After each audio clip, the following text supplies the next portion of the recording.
with our patient who's here for a 4-month follow-up. He had his maxillary surgery 4 months ago. So this is the beginning of the suture line right here.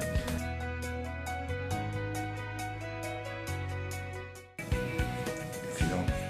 Actually, the crease and the scar are pretty similar. We're only at 4 months. The body will continue to heal for the next less redness year.